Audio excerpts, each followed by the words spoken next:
Good evening, everyone. To those here in the room and those who are attending online. Mr. CEO, the first thing that I must say is it's very, very, very special today because we have our Deputy Treasurer General, and usually she's at the plantation and we don't see her during the week, but she made an effort to be here just for you.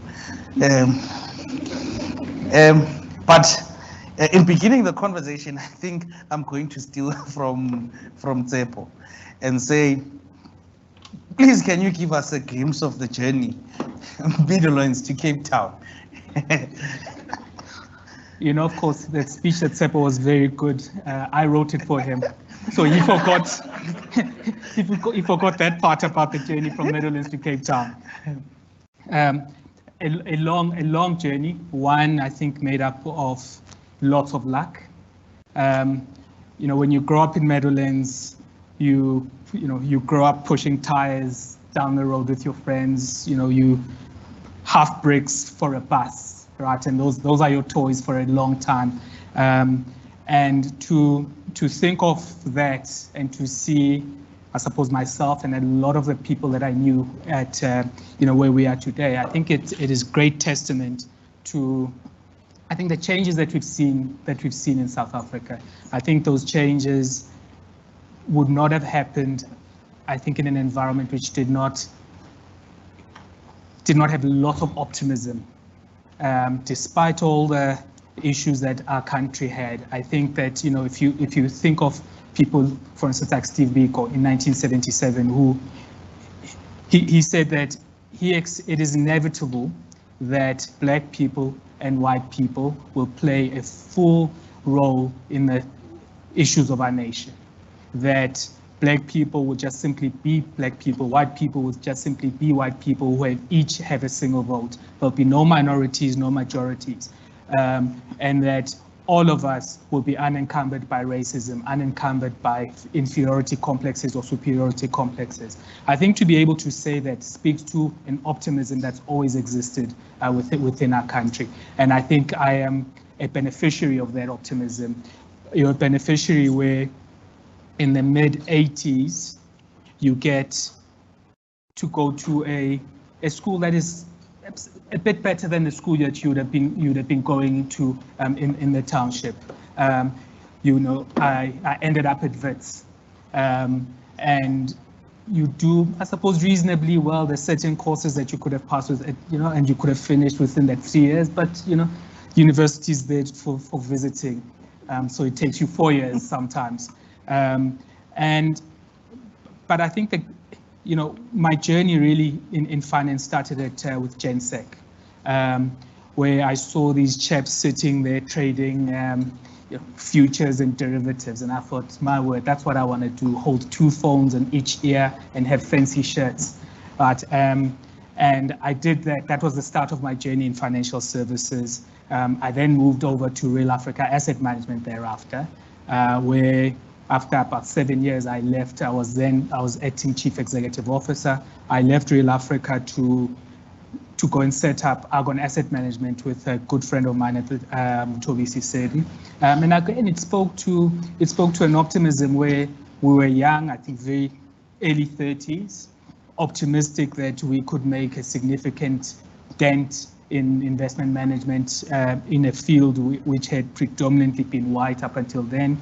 And other than, I think, Coronation at the time and maybe, let's say Investec at the time, that space was dominated by insurance companies, and we were optimistic that we'd be able to make our dent in that field. So it's been a long journey, one that's been full of, I think, ups and downs. You learn quite a bit, but also a very pleasurable journey. Okay, so maybe let's then go a little bit into some of that history. So setting up an asset management business at that time, what were some of the challenges and probably some of the benefits of starting in that particular period in asset management business? The biggest, well, there were 2 big challenges. One was funding, where we needed to fund our lifestyles, hire people, right? And we were self-funded, so that was a really difficult time. And then the other was having to convince, I think, the big asset consultants that, with our very few years of experience, that we'd be able to be credible investment managers, that the investment processes we were bringing along, that they would deliver. And I must also say that, one is thankful of people like Glenn Silverman at the time at Investment Solutions, who decided, despite perhaps lack of history at asset management at Argon, that they would give us some funds to manage, right? The PIC, Dr. Dan at the time. So, there are a lot of people to thank for, for our successes. And in other doors, we had to knock very hard and knock for a very long time, and some of them never opened. So those are the critical, I think, the two most difficult things at the time. There were also winnings, right? When you just set up an asset manager and you don't quite know how you're going to pay salaries in 3 months' time, and then you land a mandate, right? You can imagine the elation that comes from that. So, there were difficult times, but also very fun and very happy times. Okay. So if maybe then, in the guise of this commonly used statement, if I knew then what I know now, how would you have gone about slightly different in terms of that entrepreneurial venture? What are some of the things and considerations that you would have paid more thought to? And what are some of the things you would have set up by way of your own personal infrastructure before going out into that venture? So, when you're young, right, there's always a belief that you must own everything. I think that would have been much cleverer, I think, perhaps, bringing along a big brother. I think it would have helped, it would certainly have taken a lot of strain from my wife, because, we were funding it with equity from our house, right? And when you don't get paid, what happens to the bond? So there were those types of things that you would have needed to do. But I also think that had you had, let's say, a big brand alongside you, the doors which we found difficult to have opened, I think would have, would have been a lot easier for them. So those are things that one could have improved on, but I don't think that I'd ever go back and say it's not a journey that I would have undertaken or that I would have made significant, or at least I would have taken a significant turn. I think that we were lucky at the time where the PIC and lots of the big, I think, pension funds were actively considering the role of Black economic empowerment and giving money to Black managers, and so we're a great beneficiary of that. Okay, maybe let's then segue into the aspect of the Black economic empowerment and where we are today. There's lots of people who speak on both sides of whether it's been beneficial or not, and whether we need to rethink or rejig transformation, etc., etc. Can you just broadly share with us what your views are on where we find ourselves on the empowerment conversation and in the transformation journey, in particular as financial services? So I think firstly on transformation, if I can again reference Steve Biko, who said that, if we don't change or we just simply try and integrate where you bring, let's say, whites and Blacks into a situation that has not changed, all we're doing is just bringing seeds of destruction from our histories. And so transformation is about creating a space where everybody can contribute, and that out of those contributions we get a greater whole, right? And so I think that's the importance of transformation. So it then means that you can't just simply take something that existed and just add 1 or 2 Black people, in effect, as they say, just whiten the coffee or color the coffee, and then that's it. I think it does require, significant change. I think what we've tended to do in South Africa is have 1 or 2 people become a face of Blackness, right? And I think that a lot of us, and at least our society, sees through it, right? And that's what's given, I think, empowerment in some ways a bad name. Where there has been significant transformation, right? We've seen the benefits of it. I mean, when we take our business, 75% of our staff is Black, right? That I consider to be significant transformation. You look at the leadership of our investment teams, right? Again, significant percentage of those people are black. That is true transformation, as opposed to just Duzi sitting at the top and then the rest of the business being unchanged. I think, you know, that is a seed for destruction and mistrust. Okay, I think as ABSIP we go a little bit further. So how are you then considering the issue of gender parity? So you look at our business again, probably about 52% is male, 47% black, sorry, female. You look at our heads of the various investment teams, right? 40% are female. So I think that gender is an important construct in our society. Half our society is female, and I think it then needs to be reflected in our business structures. I don't think we're always successful. I think that, you know, when women, for instance, go out and have children, the ability to probably welcome them back into businesses, I think is perhaps a bit questionable, right? So we find that you lose a lot of people in that regard, and then what you also find that you lose a lot of, I think, female leadership in terms of seniority. You know, when you look at, I think on the whole of corporate SA, you look at the number of chief executives that happen to be female, you tend to lose, you know, quite a few of them. And I think that's a societal issue, right? Mm-hmm. Which it does, I think it requires a concerted effort by ourselves in this room, by our government, right? To fix that. It certainly is a failing on our parts. Okay, so I think that I think this conversation is going well. I'm happy. That gives me a segue into the next aspect of it. I think one of the conversations that continues to happen in the financial services space is that we've got the businesses right in terms of numbers, but we haven't necessarily made a concerted effort to get them right in terms of culture. That we find still some establishments are pro-Africans, others are pro-English. And as a black child, you come into that space and it's quite unfamiliar. What have been some of the key issues or imperatives that you have set yourself as CEO around creating a culture that allows the diverse people to feel included? So it also follows that, at least for me, there's no success or lasting success if people do not feel that they belong, when people do not feel a sense of ownership. And I think that when you create an environment where people feel accepted, it's a business imperative.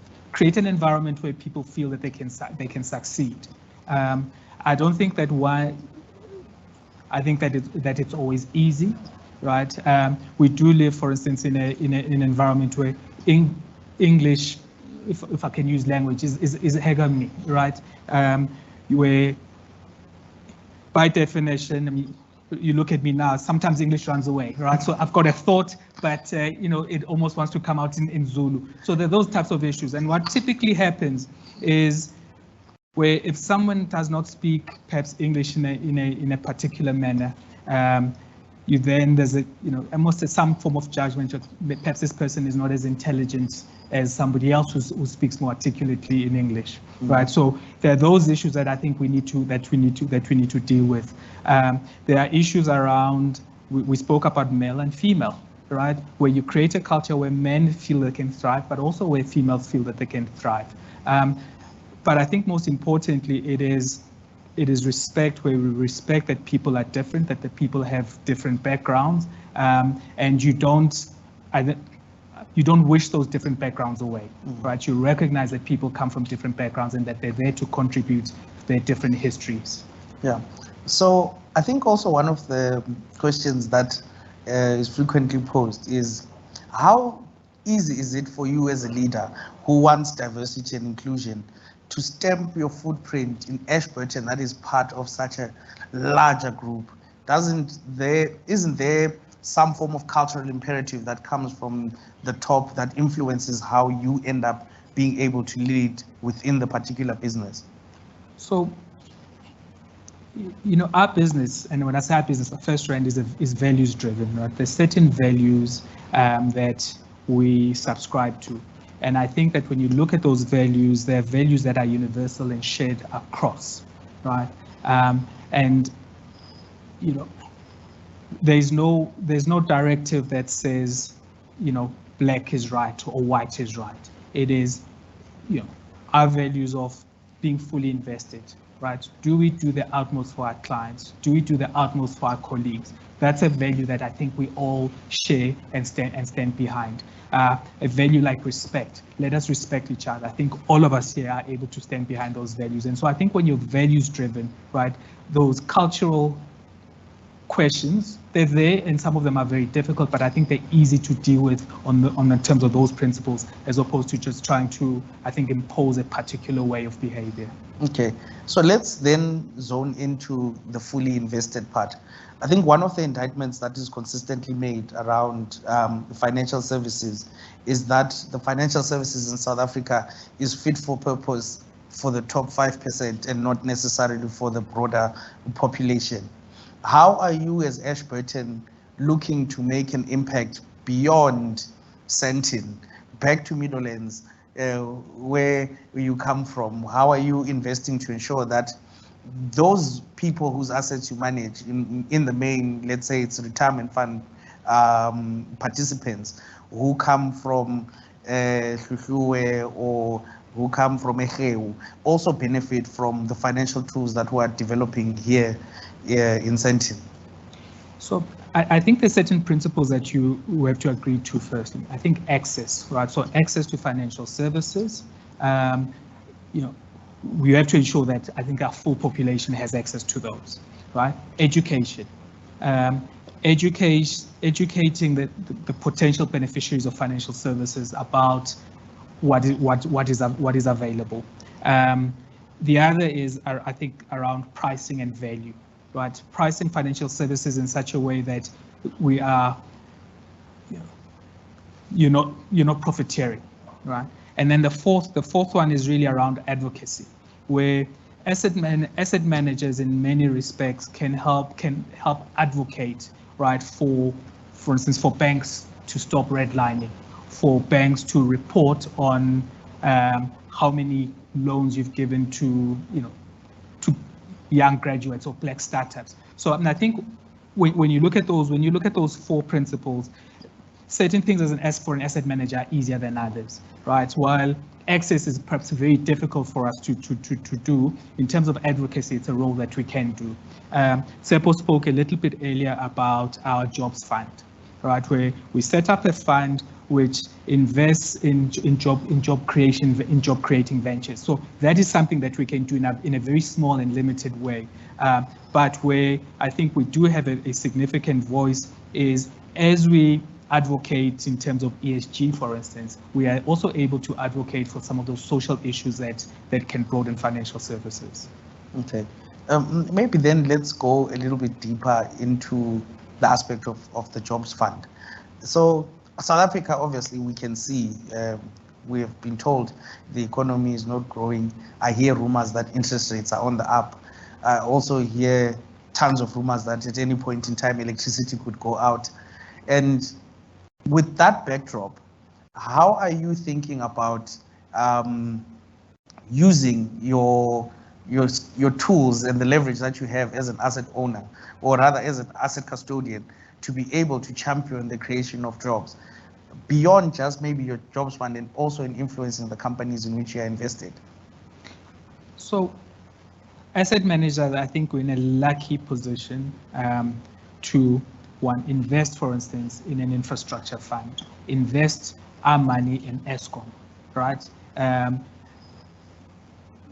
You're going in and Eskom comes to raise money for a for bonds. If they take that money and then, they do things that are appropriate with it, right? It means that there will be electricity in the country. So that's a role that we play in a road project or the solar project. That's one way I think we can contribute to, I think, the empowerment, not just of I suppose, economic empowerment, but also the empowerment of our entire society by providing that type of infrastructure. So I think that's one way of doing it. The other is you look at young people who finish university and school, the ability to bring them into an Ashburton and provide them training and provide them jobs. I think that is a contribution towards the betterment of South Africa. Okay, maybe then let me broaden the topic a bit more and then just maybe focus on talking about financial services in general. Do you think, looking at the current landscape in South Africa and being aware of the number of participants in the asset management space, there's room for more managers, or what do you think is the right course that we need to be charting as the investment industry to ensure that we can actually achieve transformation? I thought Kaya said you only ask the nice soft questions. I do. And I need to ask these questions fast. I know by 7 o'clock data bundles of English. So I also think that maybe in South Africa we tend to have how can I put it? I'm trying to find my word. Success doesn't always follow that the more black managers you have in a country that you're being successful. I think what we do need to do, though, is that we can have a limited number of businesses, but if our businesses have a sufficient number of investment professionals within those businesses, I think that is one way of being successful. If we can grow the timber of portfolio managers, of analysts, all of those, I think that's a way of success. We know that assets under management, it's on the retirement side, are not growing, right, within SA, or at least the rate of growth is very low. Each new fund manager that comes inevitably means that there's a reduction of assets by somebody else, right? And I think that, there are very many, I think, ventures and I suppose schemes that have been put across to encourage new managers. But what we've also seen is that they seem to put a cap on existing managers, and I don't think that is what is intended. So that's an unintended consequence of seeing growth only in terms of the number of new fund managers that are being established. Okay, so maybe then, how is Ashburton thinking about the future of asset management and its place within the broader spectrum? What are some of the things that you're doing proactively to make sure that you are relevant for the future that we will see? I want to steal a phrase from last week's roundtable. How are you ensuring that we are bending the arc of history towards a shared prosperity? So Kenneth Galbraith speaks of, in his book called The Innocent Frauds, right? One of the views he puts across is that there's this misnomer or commonly accepted fraud that shareholders, right, own companies. In many ways, yes, you are a part owner, but the role of management relative to individual shareholders, right? Management assume have a much larger view, and they can determine how things go. They can determine how much they pay themselves. And I think that the asset managers have a very important role in holding company management to account. Right. Asset managers play a significant role in holding governments to account. You'll remember some years ago, Future Growth holding, in effect, I think the National Treasury and Eskom to account. So there is a very important role that our industry plays in, I think, making society become a bit more fairer. It is not only about, I think, profits. It is about when the governance structures are right, when our societal structures are right. We know, for instance, that the cost of capital in a society tends to reduce, and that there happens when I think you've got a well-established asset management industry in a society. Okay, let's then also once again speak broadly about the South African scenario. Imagine next year is an elective year, and you decide to run for president, and obviously you have me as your running mate, a potential deputy. I think I've mastered this job. You are elected. What are the 3 imperatives that you put at the top of your priority list? It could be anything. It could be ethical, it could be infrastructure. What are the 3 imperatives that you put at the top of your agenda for the country? Other than looking inside couches. So I think firstly, I'd have to think very hard around the balance between, let's say, our social transfers, welfare transfers, right? The employment within government, and how one balances that against investing in infrastructure, right?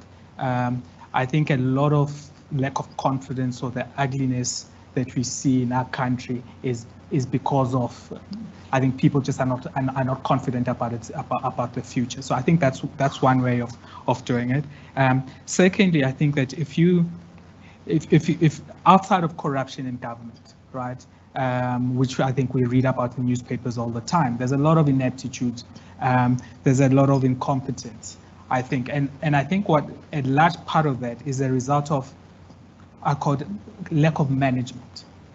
I think that putting in an appropriate management core within a business, or rather within government, is important. Blaise Pascal says something about when people go to a city and they're just passing through, they don't care for their reputations, right? But if you're going to live in a city, you care deeply about your reputation. And I think the city in this regard is government, and it's almost separating politicians away from the civil servants. I think politicians know that they're there for maybe 4 or 10 years, and so, you know, as I think people are wanting to do, they want to maximize their value. I think though that if, for instance, we put the role or the critical part of running government in civil servants with very little political interference, I think our outcomes would be significantly better than we've seen.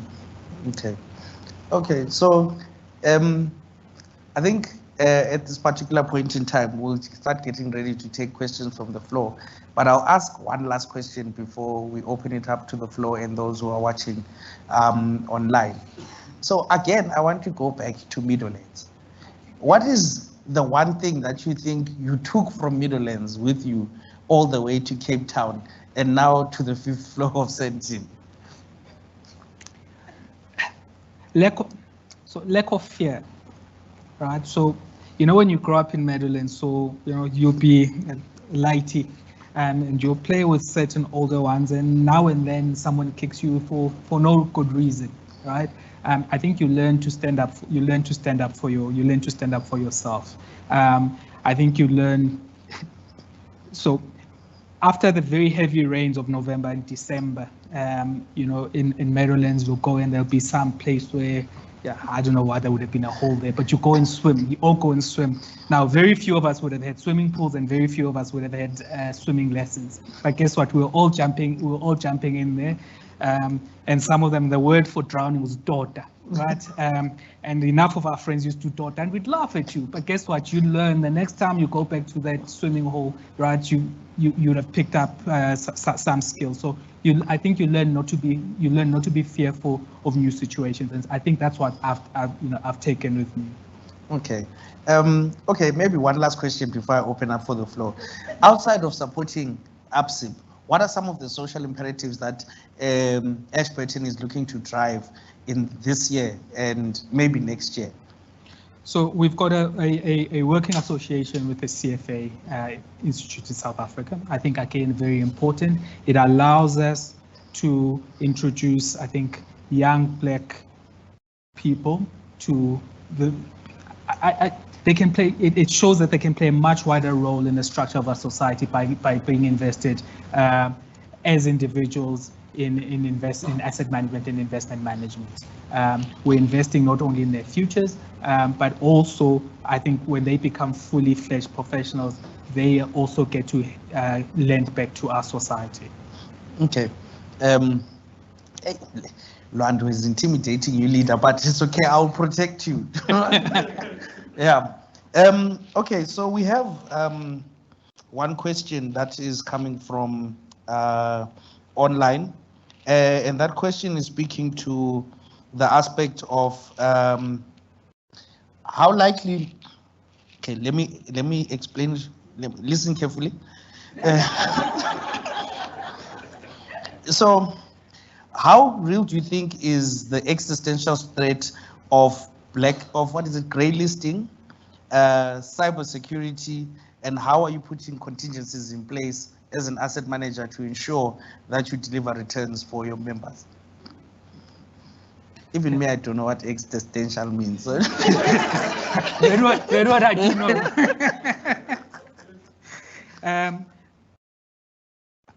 So I think societies go through ups and downs. I mean, we spoke around, let's say, 1977. You can imagine, for instance, when Steve Biko was writing in 1977, or the founders of First Rand, right, when they took the decision to set up in 1967. Those were very bleak days, right?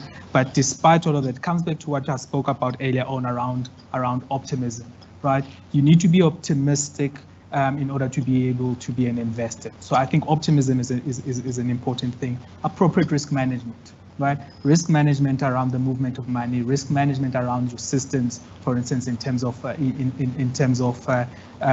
data and being hacked. So those, I think, are critical things. And the one good thing that I think large corporates have in South Africa is a very good risk management frameworks to counter all of those issues that you spoke about. So I don't think that they're existential, but they do make life a little bit harder. Okay, maybe as an asset manager, and we've been talking about this aspect of grey listing as ABSIP for a while now. How do you think that will impact your investment thesis and style? And what are some of the considerations that you have to take into account as you go into the future of this investment universe that has grey listing? I can see Tsepo wants to jump up and answer for you, but it's not his roundtable. So investment managers do what they've always done, right? You look at cash flows. Am I buying cash flows at a cheap enough price, and will I realize a return? And you can do that through any type of environment. So that's the core of investment management. It does not, grey listing does not change that aspect of it. And so we continue to be focused in doing, our core, or exercising our core skills. Okay, so here's an interesting question from online. Your turn is coming. Just give me some time. The Jobs Fund sounds interesting and unique. Why has business focused on the E and the G of ESG and neglected the S, which entails some of these factors, such as job creation for young people in South Africa? So I think the E right now is highly topical, right? And I think largely because it's topical, largely because it's also a, let's say, Northern European Western concern right now. And I mean, that's not denying that there are significant issues around, carbon emissions, right? So that's topical, and a large part of, I think, you've seen, for instance, it's easier to report on those types of things. So it's I suppose a northern part of the world's, I think, issue for us, which has become important. I think, though, if you look at South African managers, I'm not quite sure that it is entirely true that we don't think about the S. You think of jobs funds, but you think of the very many other initiatives that have been undertaken in South Africa over the last 30 years. A lot of them, in effect, have spoken to the S part of it more than they have to the E. And then governance is important. When companies are ill-governed, when our society is ill-governed, it's very difficult to do anything. So, I think that you could potentially turn your eye away from the E and potentially from the S, but when the G is not there, nothing works. So I think the G is always important. In South Africa, I can't count the number of initiatives right now, social initiatives, but I think we've been very good at that, and I would even go so far as to call us a leader in that aspect of it. If you think of, we spoke about BEE. you think of black managers like us, right? A large part of that is really because you're wanting a different type of society and you're paying due attention to those things. Okay. We'll open it up to the floor. Are there any questions? Okay, it's fine. I've got more questions here. It says, there's this one that says, great interview, Duzi. Langa, you look handsome. Thank you, whoever you are. But the question is, it's been a year at Ashburton. How has your experience here been? And how do you see the next 5 years for the organization? So what drew me to Ashburton, I think, is that we've got great plans, right, to be a significant player in asset management. When you look at our business, we are overwhelmingly a fixed income business. We've done very well there. We're well known for our credit funds. But we're at a stage where we also want to broaden our solution set towards balanced and multi-asset class portfolios where we are underrepresented. So over the next 5 years, I think we're going to be paying a lot of attention to that aspect of our business as we continue growing the fixed income business. We hope to be a significant competitor to every single, all those asset managers you've spoken about to in the last few months.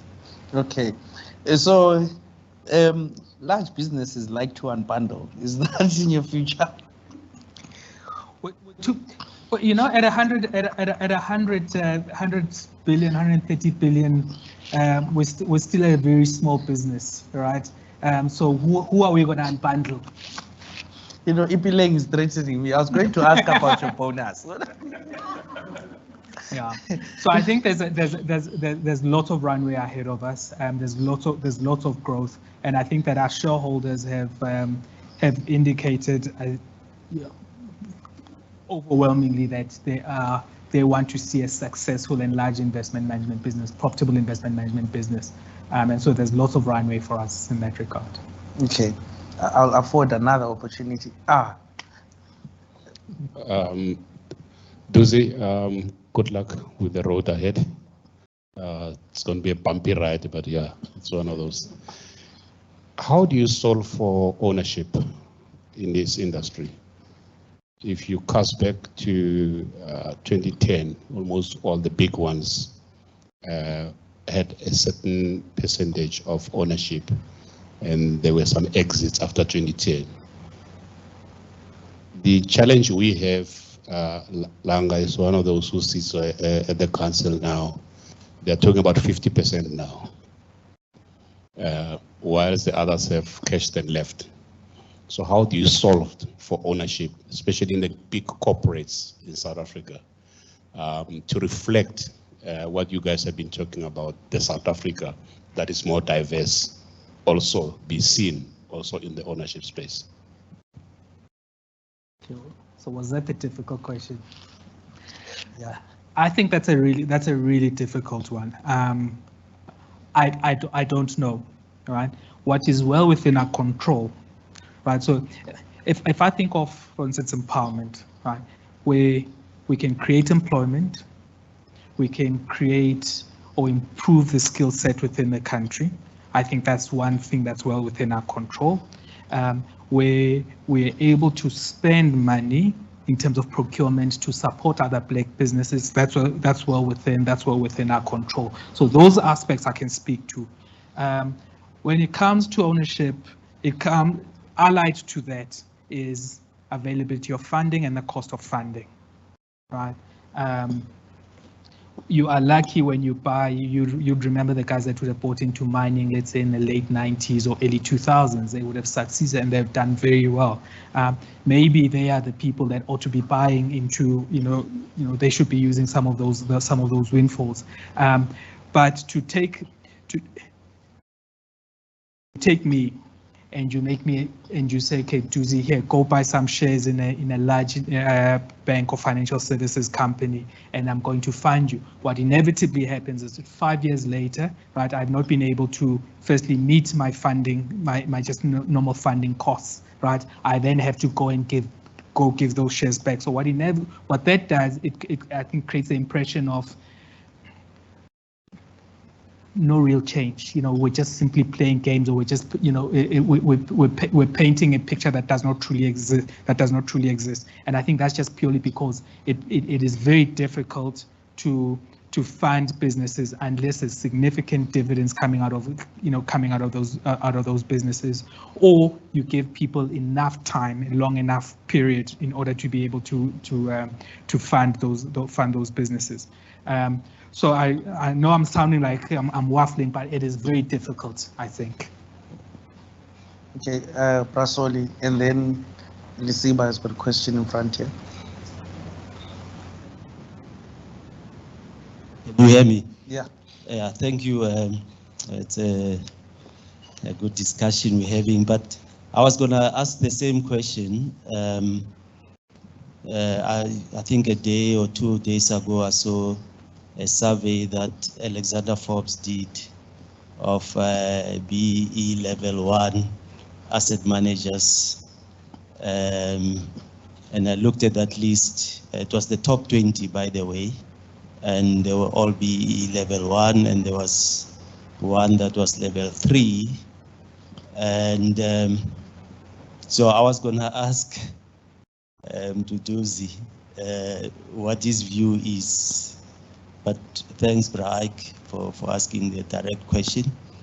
I think, and this is my opinion, to try and help answer that question, is that, and Langa, you asked the question about, do we need more black asset managers? And I'm just restricting the topic to black asset managers. And Duzi's answer was, more means you take away from others. But I think there's nothing wrong with that. And the only way we're gonna get a transformation at an equity level is by starting like you guys did at Agon. That's the only way, because I'll tell you a story. We did a deal in my business where we own 51% of an establishment like Ashburton. And when we started negotiating, there was a $30 million price on the value of the 51%. But we know this is an asset management business that is only worth the cash flows of what it's managing now. So we said, okay, it's fine. Keep your existing business, run with it, get your asset management fees. We are happy to start afresh, and we'll go into the market and raise the capital to show that we're worth it. So I think, we can't be apologetic. The guys that are the top 20 are there where they are because they did things that they did to be able to be where they are. So we need to keep on carrying on and establishing new firms and be able to share the cake. That's how we're gonna change the equity story. Buying into existing businesses doesn't work. If it works, people cash in. And I was happy with your answer there to Duzi about being the old BE way of doing things is you get 1 or 2 influential people and they have a share and they cash in and they go. The example I was talking about of our business is that myself and 15 other black staff members in that business have equity in that business because we know what's happening there. Yeah, sorry, I went because I'm very passionate about this subject, but I went overboard. Yeah, thank you. I think we must carry on. We need to start new businesses that are black, that can get allocation, and we must support each other. If the top 20 are losing 10% or 15%, so be it. Thank you. So that's Solimbo Weni, whom I've known for a very long time. Always difficult questions he asks. I want to make his statement a question, but let's give Lisiba an opportunity. It's a quick one. Africa used to have a promise youthful dividend growth that is higher than what we have, diversifying business opportunities from South Africa. Is it still the case? And are you, business mulling over such opportunities? So I think that population dividend is something that still plays. You compare, for instance, a business like Generali in Italy, right, where you're at a stage where you're consistently paying out. With the fullness of time, what's going to happen to that particular insurance company and its reserves? In Africa, on the other hand, you've got young populations, right? I think, sadly, I don't think that we've gotten the role of job creation right yet, right? But I think it will come. A business like ours, we've got operations in Namibia. We're operating an asset manager in Nigeria because of the recognition that I think Africa is a growing space. But Africa also comes with complexities. So cost of capital, right, is important. Regulation. So you look at African markets, they're highly regulated in many respects, and sometimes they're not enough assets, or at least not yet. Right, so the cost of regulation sometimes, I think, overwhelms certain business cases. But there's certainly no doubt, I think, that over time, you want exposure to Africa.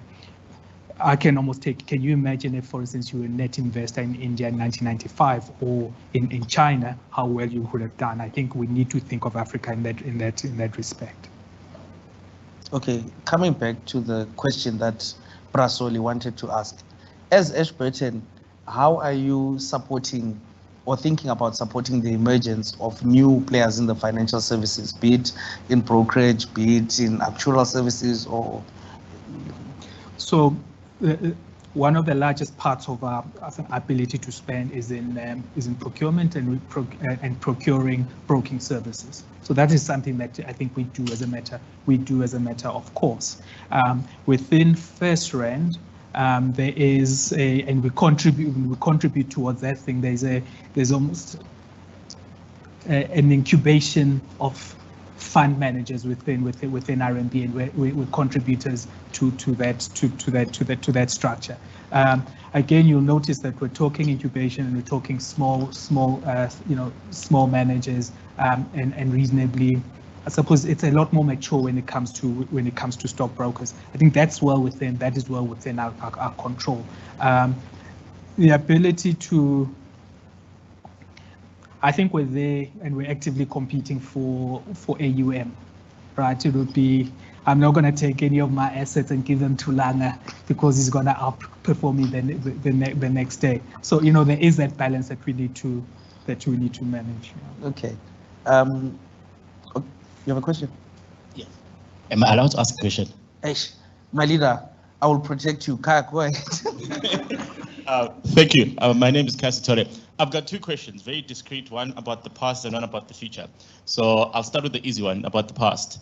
So over the past 20 to 25 years, there has been a lingering question for a lot of us, in that when all of these transformation charters and codes were put together, we imagined there were people sitting around the table who sort of could apply them as to what they were doing. And yet what we increasingly find is that as these deals expire and deals mature and people exit, we're essentially regressing back to where we were before the charters were put into place. And my curiosity has always been, so what exactly was the master plan? What happens after the expiry of, a particular transformation deal? Was the understanding was that society would have evolved enough for us not to have a basis for transformation, or was the hope that by the time it materializes, somebody else will fix it? And I think perhaps the mining charter is the most clearest example of that problem. So I do think that there was a level of optimism that things will be fixed, and things would work out much quicker than, or would work out. But it's taken much longer. But I must also tell you, as I look around this room, in 1995, this room would have been overwhelmingly white, and there would have been 2 black people, right, in professional services. So those changes have come. Those changes have not necessarily come in the manner that we'd expected, or in the, let's say in terms of the shareholding that you speak to. But there's significantly more black professionals now than at any other time. So that's something that is successful. ABSIP. the drawing of the first charter.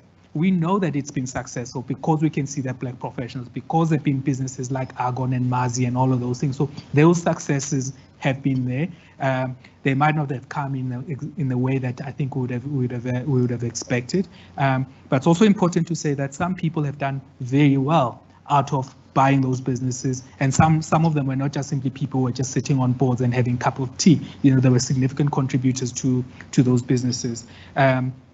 You had people like Max Maisela at NBC, right, who, despite no existence of charters, went and took significant risk in setting up their businesses. So, and I think maybe Max Maisela speaks to a lot what Soli was saying, where people must start their businesses, and you go out and you compete, and they competed very strongly against Forbes at the time. So there is a role for that.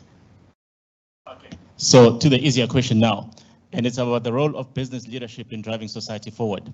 And I think right now, the one universal consensus that we all have across the world is that somewhere along the line, we're going to have to stop killing the planet. And the pursuit of net zero by 2050 seems to be the binding consensus that we're all pursuing. And what has become also quite clear is that in the absence of a coordinated effort, we're probably not going to get there. And what you've seen being formed in the past couple of years are alliances that say, look, it is pointless for Ashburton to say that they're going green when everybody else is still burning the planet because we're not going to get there. So the formation of these particular alliances, whether it's in the asset management industry, we know it's been formed in the insurance industry, it still seems to be something that hasn't been proactively championed in South Africa. I think, you know, it's just across the road where they seem to have taken the lead. But I don't see South African asset managers buying into the same agenda. Does this then lead us to this particular situation where some will believe in it and some will not believe in it, and then in 2050 we'll be scrambling again to try and figure out what the country should have done 20 years earlier? So I don't believe that it is a lack of not believing or not thinking that it's important. In South Africa right now, for instance, the role of Eskom, right? The number of, for instance, people that are employed by Eskom, right? We certainly cannot just switch Eskom off, switch off the coal mines. It then impacts the S part of it. So we, I think, unlike very many other societies, have to be able to balance the E part with the S part. And I think that's why issues like just transition become important considerations. And I think that if you look at us and you look at any other asset manager, we speak to ESG, we speak to how we expect that transition to happen. But I think in South Africa right now, not paying attention to the S, right, is significantly more dangerous for us than I think it is for many other societies. Okay. I'm happy to take one last question. Okay. In the absence of one last question from the floor, let me take one of the questions here. You know, these people are very generous with compliments, but I'll skip that part. Well, they think I'm handsome. Yeah, they think we're brothers. Oh, okay. But so one of the questions that is being asked here is, if you could give advice to a CEO, what would be the one thing you would say? If you could give advice to a young professional, what is the one thing you would say? And if you could give advice to an aspirant who is studying towards a career in financial services, what is the one thing that you would say? So let me start with aspirant. Aspirant. It's if you work on developing your skills as a professional, and you work hard at that, and you leave out the noise sometimes about the money aspect of it, I think that over time, I think you'd have done yourself a great service, right? Train, be educated. I think you know with time you will do well. So that's the one aspect of it. I think that success is not only about money, right? Mastery of your craft, I think, is an important consideration. So when it comes to CEOs, I've only been a CEO for a year, so I'm not going to be giving too many, too much advice there. But I think there's a lot of negativity currently in South Africa. A large part of it is, of course, lack of confidence. Potholes, electricity not working. But I think that there's an optimism that we need to bring to running our businesses, an optimism to having a successful country, right? I think there's a role, the voice that CEOs and business people have in South Africa is quite a loud voice, right? And I think they should advocate for things that work. So CEOs must advocate. You asked me if there was a third set. A young professional who's already cast into the framework.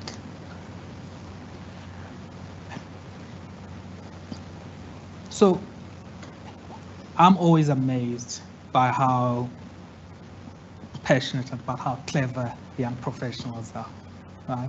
And the types of things that they get to deal with now compared to when I was a young professional, and the amount of knowledge that they have. So, in many ways, very similar to someone who's at university, is develop your skills, develop mastery, and also a level of patience. I know that, and I have to deal with it with someone who's been running, has been an analyst for 2 years, and then they come in and say, Duzi, I want to be portfolio manager next year, right? Sometimes it takes a very long time to be a portfolio manager. So I think that patience is important, and I think when you're diligent in your duties, it does get recognized. I look at, and it's not always, you don't always see it here, but you take fund managers in the US, you find people in their 70s, right, who continue to be managing money.